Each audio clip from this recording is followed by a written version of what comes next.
welcome back to another episode of our FC 26 career mode here with Bolton Wanderers, and it is episode number 22 as we approach the January transfer window. We've got one more game in December on Boxing Day away from home against Bristol City, and that takes us nicely to January, where we might bring in two signings depending on what we do with Nicholas Odegaard, who, of course, as we know, there was a stalemate earlier on this season in terms of contract.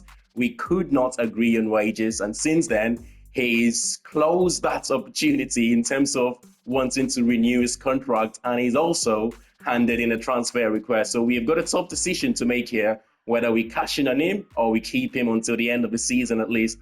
Followed that is Ipswich Town. We've got Brentford, Chesterfield, our first FA Cup tie of the season. I think we faced Chesterfield last season in the FA Cup as well, and we will finish the episode with a game there against Everton. I will just hand out one or two contracts before we go into the games. This one should be nice and straightforward here for Ethan Erahon, who has fell down the pecking order. Last season, I preferred him to Sheehan, starting more games. But this season, Sheehan has started more games than him, but he should accept this. 8k in wages there and a squad rotation role with a 30k of signing on bonus. Not quite what I want as usual, but he will sign the contract.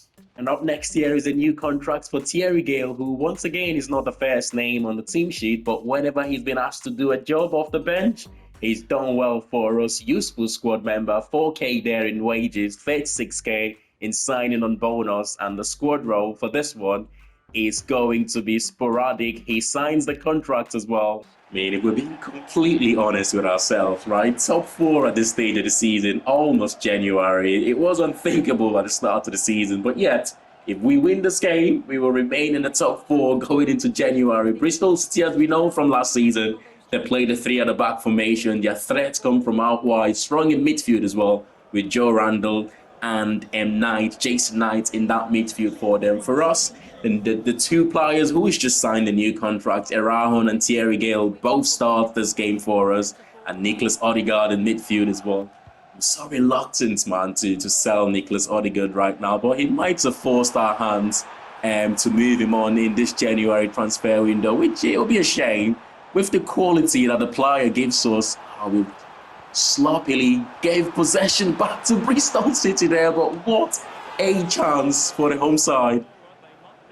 It's been one of those games, both teams, that just sums it up there. That's just not a difficult pass to make, but both teams have been so reluctant to try and offer some attacking threat in this game. But on that left-hand side, Thierry Small finds Nicholas Odegaard, and it needed a bit of quality in this game. And the left back offers us that up and down the left-hand side. Nicholas Odegaard, you can see why I'm so reluctant to sell him. He's the ultimate box-to-box midfielder, you know. In a 4-3-3 formation, right, there isn't too many players of this budget that are 70 or 71 rated. Oh, what a chance! How did he miss that? The goal was gaping from just a few yards out. He just had to tap that one up. That's one of the worst misses you will ever see in this game. Come on, it's all about how that just sums Nicholas Odegaard. He's the perfect box-to-box midfielder. He's athletic, he's got the height, he's strong, he can score goals, he can make tackles like that. He's the ultimate player, you know.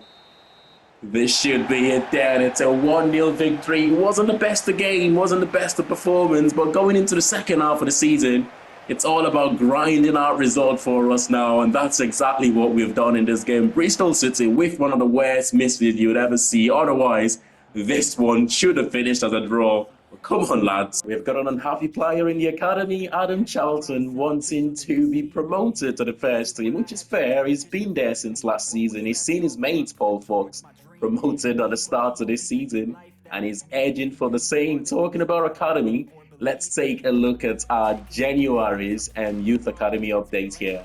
And for our goalkeepers updates in England, Angus White is not going to make it. Gordon Young has kept hold of that potential. Kirkpatrick's starting overall is also improved, which is good to see. You've got the likes of Edgar. There's some good goalkeepers in here, you know.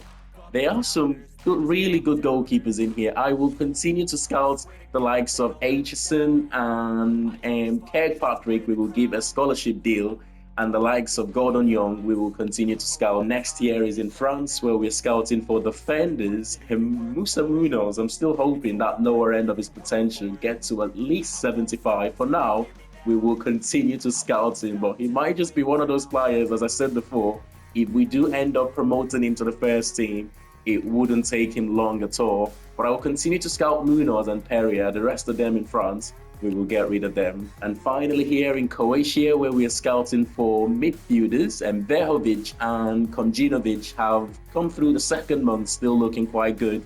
So we will continue to scout them, and we will do the same with Perkovic and Johanovic. Both players will continue to be scouted. The rest of those, though, we will get rid of them here. Here is Adam Charlton, who wants a crack at first team football at the moment. It's not the most explosive or athletic of wingers, but then again, not all wide players need to be athletic, right? It's got the first touch play style, which is good. 5-star skill move, 5-star weak foot, 82 to 88 potential, and is grown by +2 to 60 rated in the academy. We will give him his first professional contract, but we will end up sending him out on loan. I'll do exactly the same here with the goalkeeper, Alistair McGill, who is now 17 years of age, and a loan move away from the academy is probably best for him. Kirkpatrick might be the goalkeeper remaining in the academy, as we might just get rid of George Bates here. The rest of those players are still 16 or 15, so no rush to promote them just yet. And we will do quickly here for Charlton. We will promote him to the senior team, and McGill we will also promote to the senior team. And it's our first game of the New Year's here. It is Kieran McKennan's Ipswich Town at Portman Road, and as we saw from the reverse picture, there can be a handful on your day. Losing the reverse picture 3-2 at home. This time we are away from home. It's Murich and goal. They don't have Ashley Young starts on this one, which is good news for them. I mean, he's 41, 42 now.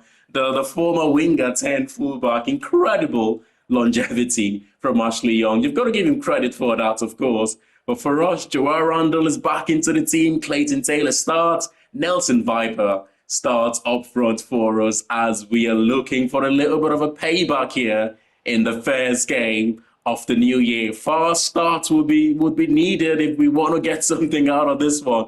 On paper, they're not the best side, but they are one of the teams that have caused us arguably the most troubles this season. Swansea plays under overlapping Bungard on his wicker foot. Cross, Clayton Taylor attacks that one. Oh my goodness, what a start that would have been. 4 minutes into the game, we've already had a shot on target. He's running out of play here, and Morgan will start the play here for us again if we can. Taylor goes inside to receive it. It's close control, man. Clayton Taylor sometimes can be out of this world. Morgan, who's holding the width for us now. Left foot cross, far post. Muric gets there first. Viper attacks. How have we not scored already, man? 8 minutes into the game. Normally, we don't start game fast, as you can tell in the past, but what a start to this one. It's so strange not to have the commentary in the background, you know. I'm not sure what's happened. It's somehow, somewhere, it's glitched. I've got to try and find a way to fix that at the end of this game. But Bungard, how have you not hit the target there, son? He's low in confidence right now, isn't he? The white player for us. I mean, he started so well when we signed him, Philip Bungard, didn't he?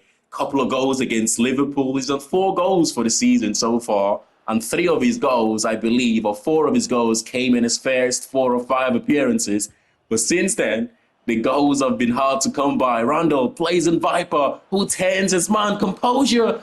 How have we not scored? It's going to be one of these games where you create all the chances, you don't take them.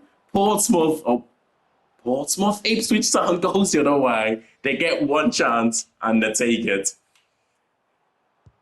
Come on, it's been all Bolton Wanderers in this first half. We've created all of the chances. We've dominated the play. We've defended well. We've not given them a sniff so far, as Nottingham Forest take the lead against Manchester United. That is a save from the goalkeeper as well. How have we not scored in this first half, man? Normally, on our day, this could have been 2-3-0 already in the first half, and surely it would have been game over. Morgan goes for the near post, attacked by Thierry Small, looking for his first goal of the season. It's not going to be our day, is it? The amount of chances we created in that first half, we should have at least a couple of goals to show for it. But Small, couple of assists and the reverse fixture, looking for one more there. What a save. That's it for the end of the game. I mean, Ipswich Town did not have a shot in this game. That's how much we dominated, but no goal to show for it. We have about 5 or 6 shots on target, couple of clear-cut chances created. It just wasn't to be. It wasn't our day. It's a draw. And we are back in front of the home fans here at the Toughsheet Community Stadium for our second game of the new year. Of course, the previous one ending in a 0-0 draw in a game that we totally dominated, but no goal to show for it. I knew it would be tough going into the new year, but we have started it well, although not with a 3 points, but we will be looking to get our first 3 points here. It's Bungard, Viper, and of course Clayton Taylor, our forward 3 for this one. Nicholas Odegaard, we're still keeping hold of him right now. He makes the start in 11. Ivan Toney is back for Brentford. And we made that move to Saudi to make a few millions. He's back in the Premier League now. I mean, we've got to watch out for him here, Ivan Toney. We do know he's a quality striker, one of the best that have done the business for Brentford in the past. But oh my goodness, surely that would have been the first. A huge mistake from Brentford in the middle of the park. Viper had the pace and the strength to get away from his man, but not the finish. We're continuing that trend. That's surely going to be a yellow card for, I believe, our centre defensive midfield assignment. I mean, hopefully the game doesn't go anywhere.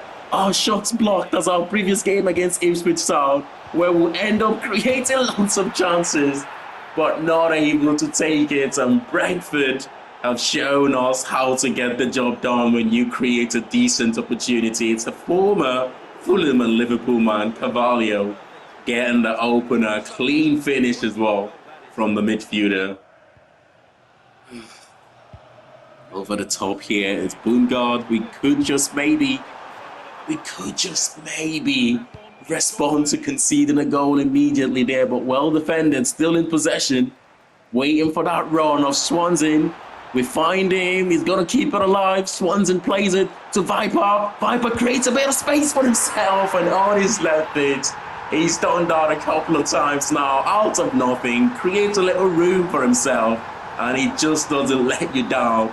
In most occasions anyway, because he should have scored earlier on in this game. He gets his 9th goal of the season, one more goal, and he will go into double figures for the season. Man, it's back-to-back goals. The last time we faced this Brentford side, it was exactly the same. We scored early, and immediately they went on to get the equaliser. They keep making these mistakes though, Brentford. I don't know if it's the snow, which can be an awful condition sometimes, but I think I'm a little bit used to it now. We played West Ham already this season in the snow.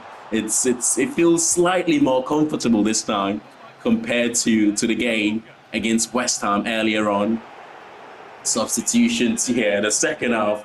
I mean, we've brought in the recently academy graduate and Charlton to come and maybe see if he can make the difference in the second half. Sometimes when the game is so tight like this, the unknown can just make the difference. The second half have been awful. 2 quick goals in the first half.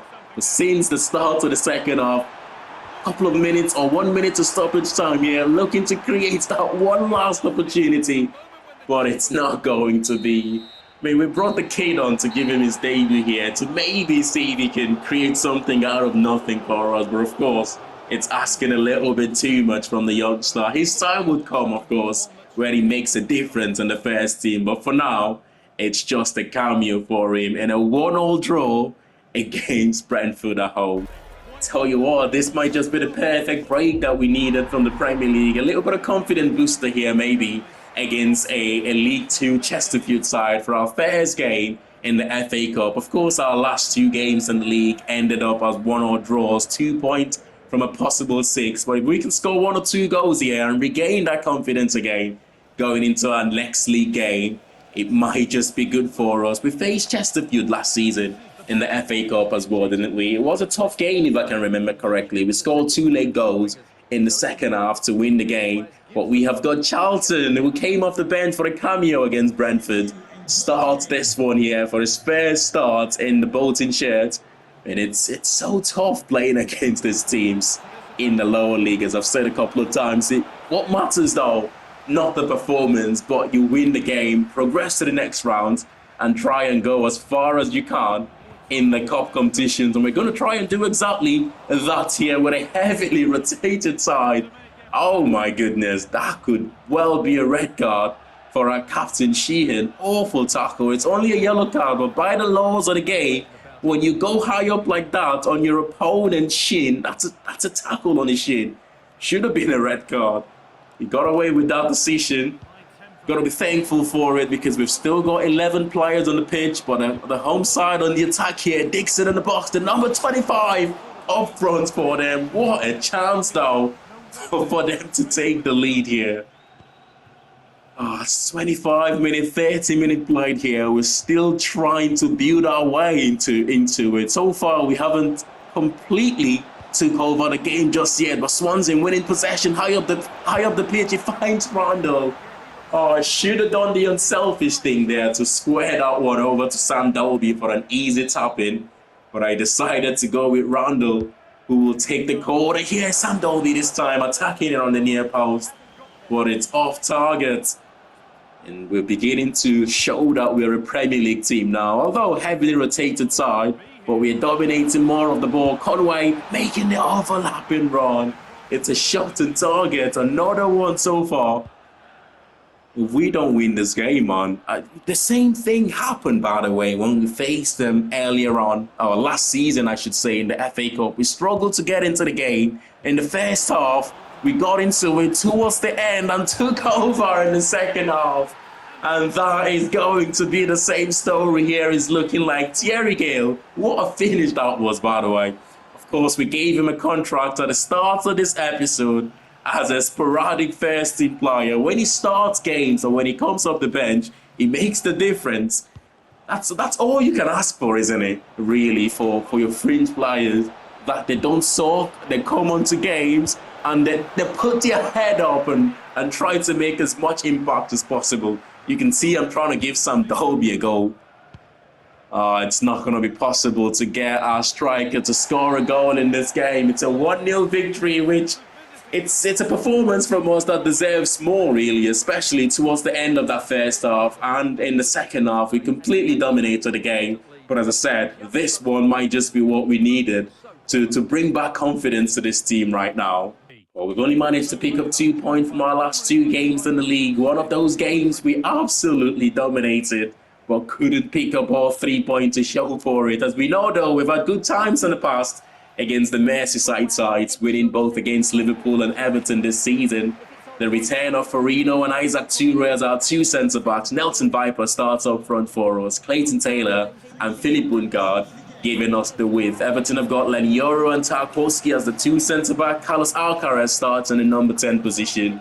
And Albright, the regen or pre-gen of someone, starts up front for the away side.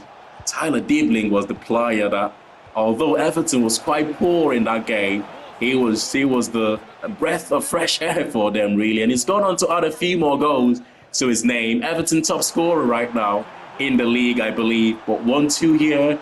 Clayton Taylor is going to wait for that overlapping run of Thierry Small, who absolutely offers us that every single time. But with so many players with white shirts on the box, he couldn't pick up one of them. Everton in the attack here. Albright, long legs. Isaac Toure gets there first. We've criticised him at times, Isaac Toure. Don't get me wrong, he's a solid centre-back. We've criticised him at times. But when he does things nice like that, we've got to give him the praise. Thierry Small again making that overlapping run. We've got a corner here from it. Man, he reminds me of a young Luke Shaw. Up and down that left-hand side. He's strong, he's aggressive. This was Luke Shaw before picking up that injury, of course. It reminds me so much about Luke Shaw, you know. He's got so much quality. And that's Thierry Small, our left back.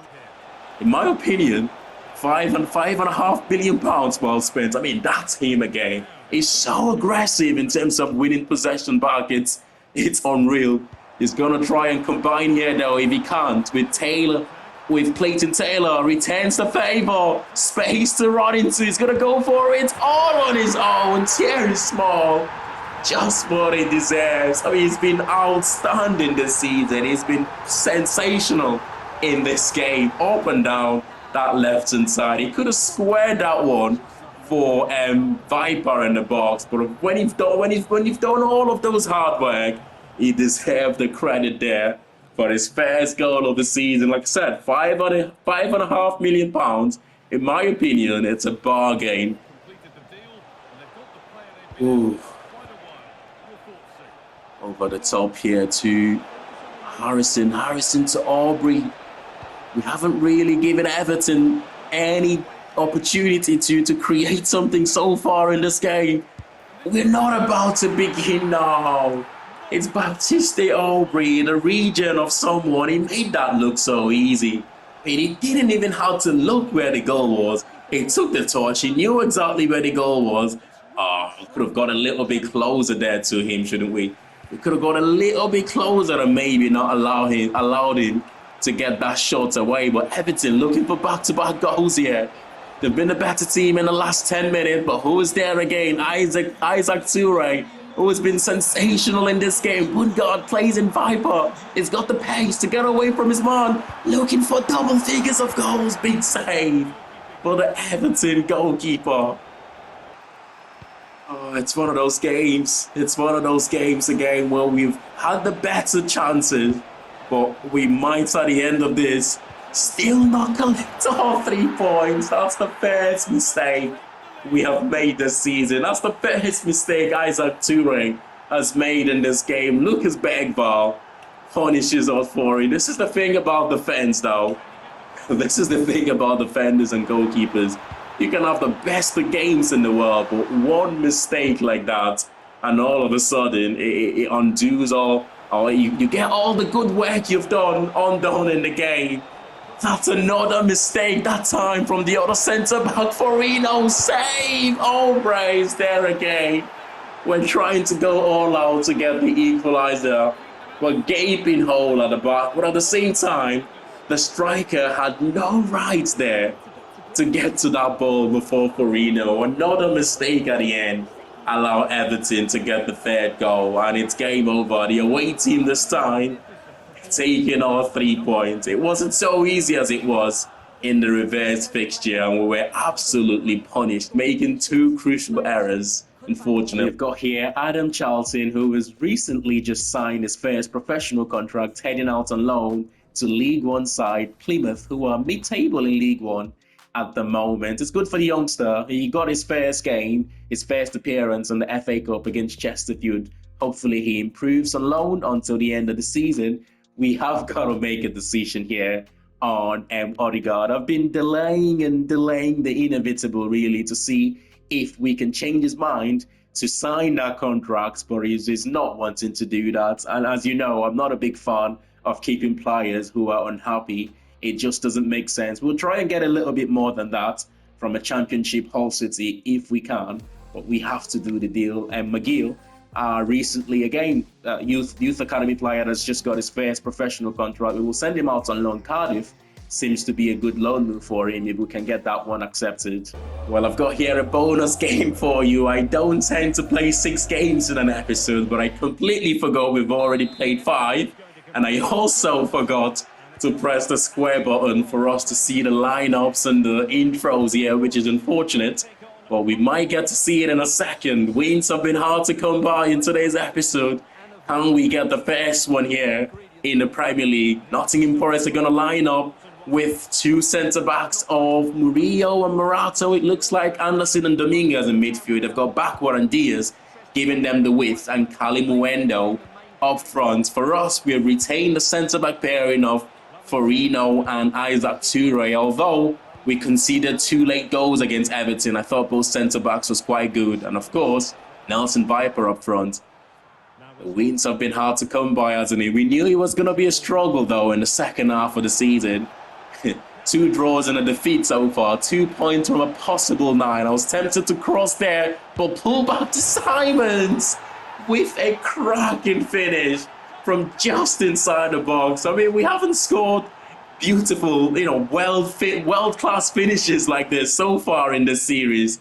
But we have got the first one from our centre defensive midfielder, who have been one of our best players this season. He's got 3 assists and 2 goals right now. I mean, you can't ask for much more from your centre defensive midfielders when they're getting goals and assists for you. But chaos in the box right now. Can we get it cleared? Farino wins possession back, only to give it straight back to Nottingham Forest. And what a save from Goodman. Farino once again coming close to making an expensive mistake there. Murillo attacking that one. The Brazilian centre-back getting the equaliser from an Anderson cross. We haven't conceded from corners in a while. The last time I can remember us conceding from a corner was against Liverpool to an Alexander Isak's header. I thought we have fixed that. It looks not. Where is the next win going to come from is the question. It's a nice ball inside to Morgan. Morgan finds Randall. Some good 1-2 pass and move going on right now. We will get the overlapping run from Swansea as well. Can he find someone in the box? Oh, Nelson Viper. Peach of a cross from Swansea. And that was so inviting for the centre forward. Double figures of goals. He gets his 10th goal of the season. Tell you what, our fullback have been so crucial to us, creating chances. 3 assists for Swansea, 3 assists for Thierry Small, and a goal. So our fullbacks have been involved in 7 goals for us so far this season. We don't, on paper, you wouldn't think Swansea is the most quality fullback you can get. Considering we signed him on a free, it's been really important to our project here at Bolton Wanderers, and Philip Bungard makes it 3, and surely game over here. The white player who's been low in confidence recently gets his 5th goal of the season. I was so surprised the amount of space he found in the box there. We know his finishing though. It can be good on his day. Surely we will hang on here to take our 3-point man. We cannot afford to not do so. Isaac Toure trying to be too aggressive. Oh my goodness, it's game on now. 56-minute play. Nottingham Forest have pulled one back with half an hour to go. Take a deep breath. You can do this, Vincent. We can hang on to this one. If it means just keeping hold of the ball as much as we can, I don't like to do that, but we've got to. That is sensational. He's got such tidy feet, Morgan. He doesn't score too many goals. He doesn't get you too many assists. But what he does is link the midfield, the defense, and the attack together. It's such a quality signing from Queen's Park Rangers. Come on, wait for the run. Here we go. Space on the left-hand side now. Go and keep it. Just keep going. Try and find someone in the box. Nottingham Forest, Gary cleared. Simons wins it back. You can see the confidence from scoring earlier on in today's game. Off target this time. But it doesn't matter as we have hung on to Calero 3 points here. Our first one of the new year.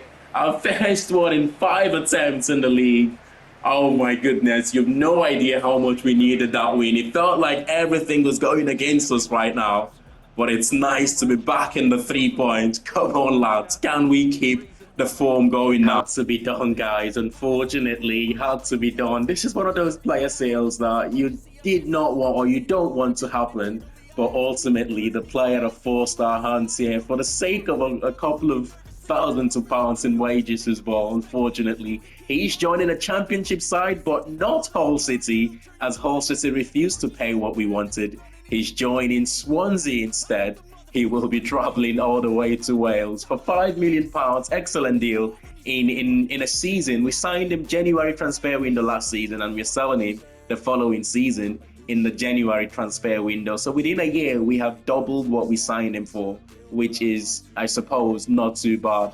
We're going to miss him. We're going to miss him. Excellent signing he's been for us in that season here at Bolton Wanderers. How do we replace him, though, is the question. It's going to be difficult because I have the ideal player to replace him in mind, but the issue is going to be budget is not going to allow us to get that ideal replacement. So we might have to go for something a little bit short term that would do us until the end of the season, but we will see what happens. We'll sort that out in the next episode. So where are we in the Premier League? We are right now in the top 5, only 3 points off Manchester United there in 4th. City still leading the way. The gap's closed though between City and Chelsea. It was 9 or 10 points previously, and that is now down to just 4 points. Arsenal in 3rd. You have got Bournemouth. I could not get the words out there. They're doing quite well in the league this season. Bottom 3, you've got Bristol City, Ipswich Town, and Brentford. Ipswich Town side that we have so far this season really struggled against them. The Brazilian Gabriel Martinelli leading the way for goals. Alexander Isak there in 2nd. Afif Kostulas and Erling Haaland 13 goals. And Jacob Ramsey doing quite well for goals. And Martinelli again for assists, 9 assists, leading the way for goals and assists. Gabriel Martinelli, Ruggeri, Tom Watson is doing well for Brighton, and Christozolis as well for clean sheets. You have got Silla of Chelsea. He's now gone above Kanisechi for the first time this season. Goodman still in there, 8 clean sheets. It feels like we haven't kept a clean sheet for a while, but Donnarumma in there as well, Mamadajvi. But anyway, smash a like on the video if you have enjoyed this one. And in the next episode, we will find a way to replace the outgoing Nicholas Odegaard for £5 million. I'll see you all in the next one. Thanks for watching, and bye for now.